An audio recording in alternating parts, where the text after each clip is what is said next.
राधा स्वामी जी एक सत्संगी परिवार था जो बाबा जी को बहुत मानता था, बहुत विश्वास था। उस सत्संगी परिवार में से जब एक लड़के की शादी दूसरे परिवार में हुई, वह परिवार बिल्कुल भी बाबा जी को नहीं मानता था और कोई भी बाबा जी को जानता भी नहीं। अब जब लड़की शादी कर कर उस घर में आई तो उस घर का माहौल देखा कि सारा परिवार ही बहुत बाबा जी को मानता है और इनका तो नियम है कि सुबह उठकर ही अपना भजन सिमरन करना, सत्संग पर जाना, सेवा करनी। तो वह लड़की इन चीज़ों को देखकर बड़ी हैरान हो गई कि इनके घर के नियम ही अलग हैं। अब वह लड़की जिस घर से आई थी उस घर की शिक्षा बिल्कुल भी ठीक नहीं थी। उसकी माँ ने उसको एक ही बात समझाई थी कि बेटा, जब तुम शादी कर कर अपने घर पर जाओगी तो सारे परिवार को अपने वश में कर लेना। और कुछ माँ ने चीज़ें दी हुई थी, कुछ लौंग थे, कुछ ऐसी वैसी चीज़ें थी जो करके अपनी बेटी को दी थी कि पूरे परिवार को किसी तरीके से खिला दिया करो और पूरा परिवार तुम्हारे वश में हो जाएगा, पर किसी जीव का कोई नुकसान नहीं हो। अब वह लड़की वैसे ही करने लगी। अब लड़की वैसे तो बहुत अच्छी थी, पूरा घर का कामकाज करती थी, सबसे बड़ी घुल मिलकर रहती थी, लेकिन उसका बस एक ही मकसद था कि जो मैं कहूँ वही इस घर में हो। बस यही चाहती थी और यही उसकी माँ की शिक्षा थी।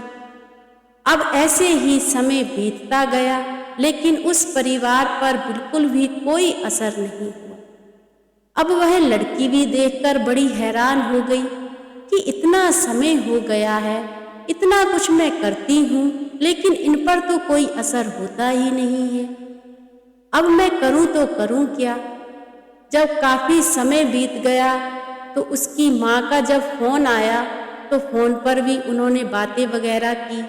जब वह बातें कर रहे थे तो उसके जो पति थे उसने सारी बातें सुन ली, लेकिन पति को सब कुछ पता होने के बावजूद भी उसने कोई भी बात अपनी पत्नी से नहीं पूछी, क्योंकि उस पति को पता चल गया था कि यह क्या चाहती है।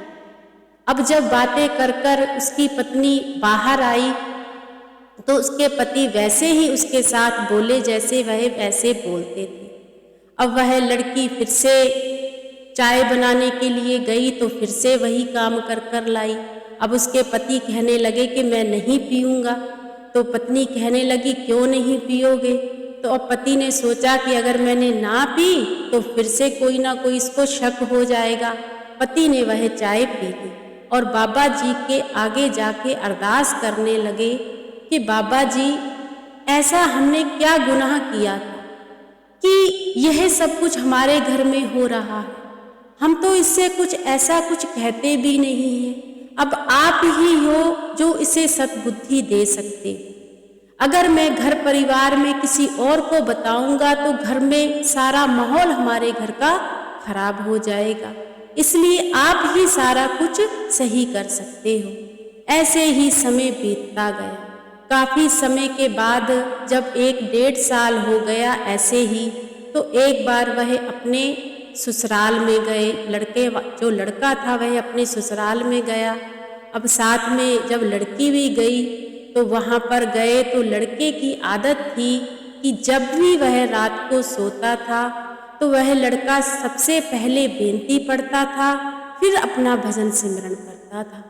अब वह लड़का जब अपनी बेनती पढ़ने लगा तो उसके जो साली थी, साला था और सास ससुर सभी ना मुस्कुराने लगे कि पता नहीं ये क्या पढ़ रहा है। अब वह जब अपनी बेनती से उठा कि भजन सिमरन पर बैठना ही था तो जो उस लड़के की साली थी वह कहने लगी, जीजा जी यही आप क्या करते रहते हो, यही भी कोई भजन है जो आप पढ़ते रहते हो। तो वह जो भाई था वह कहने लगा कि यह हमारे गुरु का आदेश है कि जब भी हम अपना भजन सिमरन करें या कोई काम करें तो हम अपनी बेनती जरूर पढ़ते हैं, मालिक के आगे अपनी बेनती रखते हैं। तो वह सारा परिवार मुस्कुराने लगा, कहने लगा बेटा किन चक्रों में पड़े हुए हैं। ऐसे ही बातें चलती रहीं और वह लड़का अपना खाना पीना खा के भजन सिमरन पर बैठकर जब सुबह हुई तो सुबह भी उस भाई ने वैसे ही किया, फिर से अपनी बेनती पढ़ी और जब बेनती पढ़ी तो फिर से पूरा परिवार हंसने लगा, मुस्कुराने लगा और मजाक बनाने लगा। अब दोबारा से जब मजाक बनाई तो वह जो लड़का था वह अपनी वाइफ से कहने लगा कि मुझे अच्छा नहीं लगता, यह पूरा परिवार मेरा मजाक बनाता है, मैं तो इनसे कुछ कहता भी नहीं हूँ। अब वह लड़की कहने लगी कि आप बेनती ही मत पढ़ो, छोड़ दो अपना भजन सिमरन, 2-3 दिन के लिए हम यहाँ पर आए हैं। तो अब वह लड़का कहने लगा कि मैं सांस लेना तो छोड़ दूंगा लेकिन अपने मालिक को नहीं छोड़ सकता। मैंने कभी भी तुम्हें यह बात नहीं कही कि मेरे साथ तुम व्यास चलो या सत्संग पर चलो, तुम जिसे मानती हो जो करती हो, मैंने तुम पर कभी भी कोई रोब नहीं डाला। तो फिर तुम मुझे आज कैसे कह सकती हो कि मैं अपने सतगुरु को छोड़ दूं और मैं यहाँ पर आके 2-3 दिन अपना भजन सिमरन ही ना करूं। अगर एक दिन भी भजन सिमरन ना करो तो तुम्हें पता है कितने दिन पीछे चले जाते हैं, पर तुम इन राह पर हो ही नहीं तो तुम्हें समझाना ही बेकार है। उनके आपस में उनकी यह बातें चलने लगी तो लड़की कहने लगी तुमसे कोई नहीं जीत सकता। अब वह लड़की अपनी माँ के पास चली गई और माँ से कहने लगी कि मैं तो जो कुछ करती हूँ सारा कुछ व्यर्थ है, वह तो मेरी कोई बात सुनने को ही तैयार नहीं है। अब सारा परिवार बैठा हुआ था तो जो माँ थी वह अपने दामाद से कहने लगी कि बेटा 1-1.5 साल हो गया है तुम्हारी शादी को, अभी तक भी तुम्हारे घर कोई भी औलाद नहीं हुई, तो अब तो तुम्हारे घर औलाद होनी चाहिए, अब तो लोग भी हमसे पूछने लगे हैं। तो अब वह जो लड़का था वह कहने लगा कि मम्मी जी ऐसी तो कोई बात ही नहीं है, जब मालिक मेहर करेगा तो सब कुछ ठीक हो जाएगा, आप बिल्कुल भी चिंता मत करा करो, सब मालिक करेगा। ऐसे ही उनमें बातें चलती रही। खाना पीना खाया तो वह लड़का कहने लगा कि चलो अब का 2-3 दिन हो गए हैं, अब हमें घर चलना चाहिए। अब वह जो परिवार था अपने घर वापस आ गया। जब घर वापस आए तो लड़के का मन बहुत उदास था। उसने फिर से अपनी वाइफ से यही बात कही कि मेरा वहाँ जाकर बड़ा मन इस बार खराब हुआ है, उन लोगों ने मेरा बहुत मजाक बनाया है, मुझे ऐसे अच्छा नहीं लगता, मेरे गुरु के बारे में मुझे कोई बात मत कहा करो। ऐसे ही समय बीतता गया। अब लड़की जो थी अपनी माँ से ऐसे ही शिकायतें लगाती रहती थी कि मम्मी वह ये करता है वो करता है।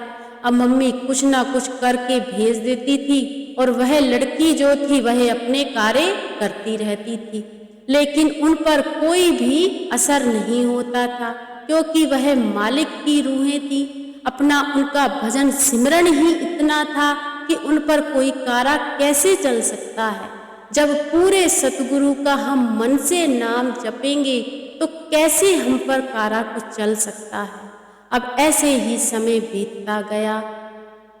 एक बार उसकी जो लड़की की माँ थी उसकी तबीयत खराब हो गई। इतनी तबीयत खराब हो गई कि काफ़ी इलाज करवा रहे थे घर के लोग, लेकिन माँ की तबीयत में कोई भी फर्क नहीं आ रहा था। काफ़ी हफ्ता हो गया लेकिन उसकी जो माँ थी उसकी हालत दिन ब दिन बिगड़ती ही जा रही थी। अब उस माँ का बड़ा मन कर रहा था कि मेरी बेटी मेरे पास आए। उनके परिवार वालों ने अपनी बेटी को फ़ोन किया कि बेटा ऐसे ऐसे माँ की तबीयत दिन ब दिन खराब होती जा रही है, कुछ दिन के लिए तुम लोग यहाँ पर आ जाओ। अब जो लड़की थी वह अपने हस्बैंड से कहने लगी कि मेरी मम्मी की तबीयत आपको पता ही है, काफ़ी दिन से तबीयत सही नहीं चल रही, तो मुझे वहाँ पर चलना है, आप भी मेरे साथ चलो। लड़का कहने लगा कि वहाँ जाकर तुम मुझसे एक ही बात कहोगी कि अपना भजन सिमरन मत करो। तो मैं भजन सिमरन के बगैर तो देखो रह नहीं सकता। अगर मुझे टोकना है या कुछ कहना है तो मुझे यहीं पर बता दो, नहीं तो मैं तुम्हें वहाँ पर छोड़ आता हूँ। अब लड़की कहने लगी कि नहीं, तुम्हें पता ही है, सासू माँ भी कहेगी कि मेरा दामाद नहीं आया, तो आप जरूर चलो। अब लड़के की आदत अच्छी थी। अब दोनों लोग अपने वहाँ पर ससुराल में चले गए। जब लड़का ससुराल में गया तो देखा जाकर वाकई में ही सासू माँ की तबीयत बहुत ज़्यादा खराब थी और बेड पर थी।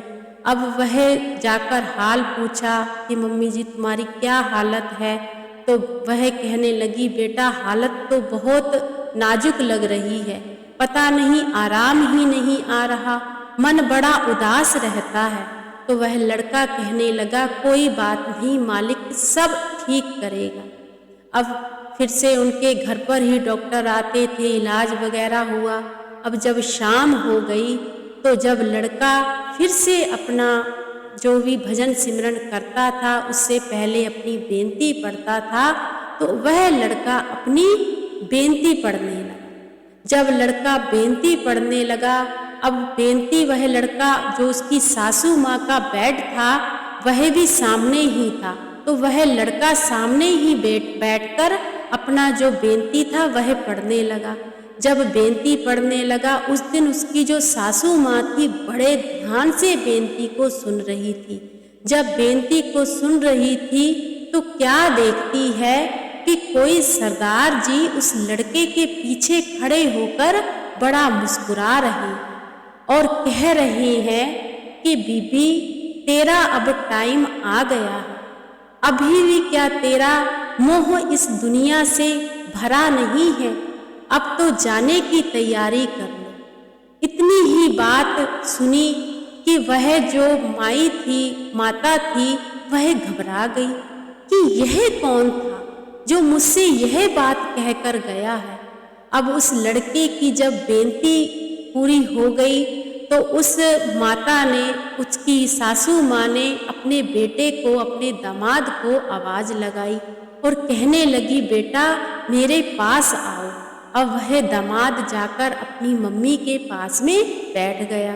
जब पास में बैठा तो वह जो सासू माँ थी कहने लगी बेटा यह आज मैं क्या देख रही हूँ, जो तुम्हारे पीछे एक सरदार जी खड़े थे, यह तस्वीर तो मैंने तुम्हारे घर पर देखी थी। तो वह जब यह बात उस लड़के ने सुनी तो कहने लगा कि मम्मी जी यह तुम क्या कह रही हो।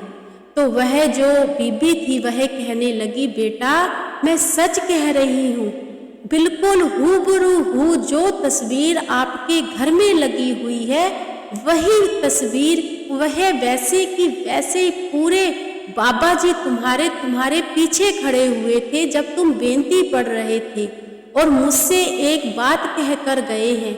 मुझसे कहने लगे कि माई तेरा टाइम आ गया है, अब तेरे जाने की तैयारी है, अब तुम्हारा वक्त आ गया है। बस यही बात कहकर वह वहाँ से लोप हो जाते हैं।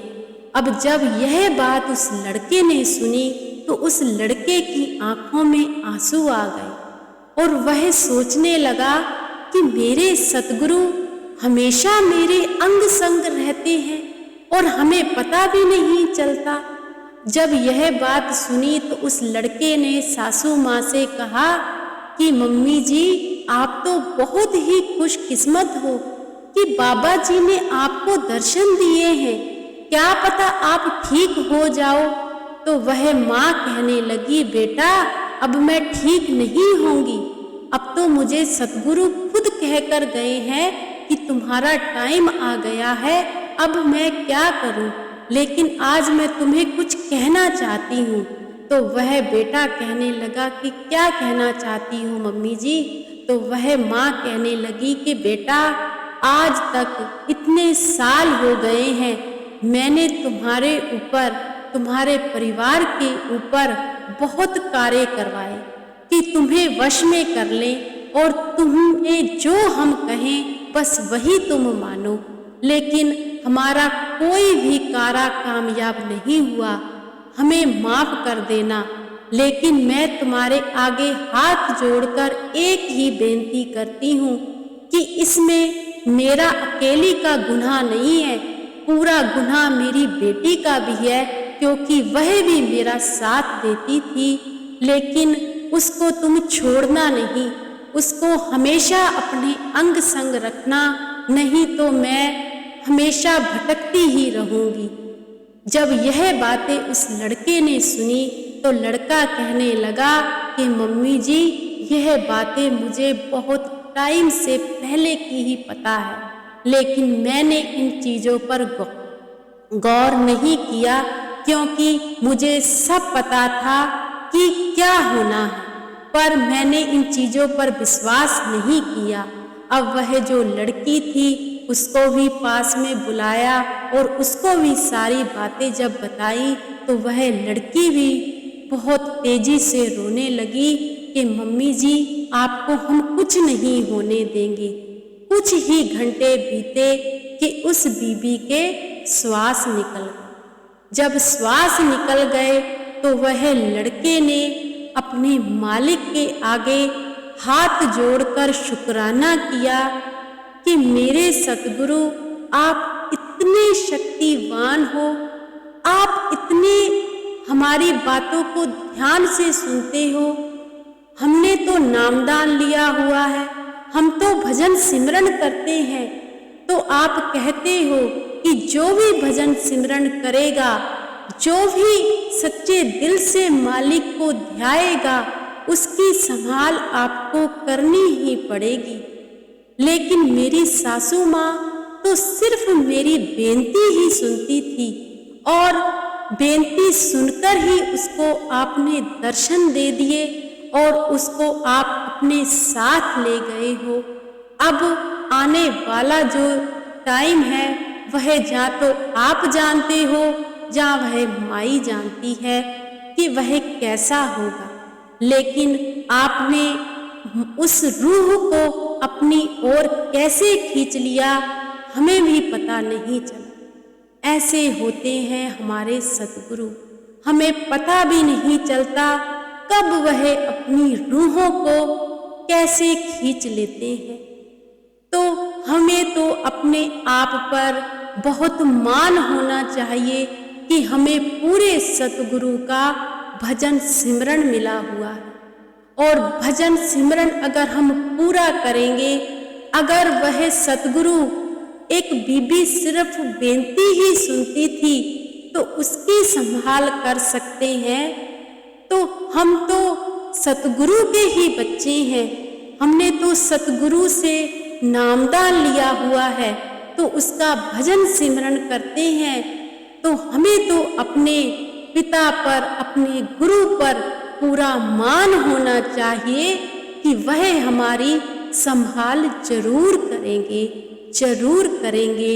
तो बिना नागा डाले हमें सभी को भजन सिमरन जरूर करना चाहिए, इसी में ही हमारे सतगुरु की खुशी है। राधा स्वामी।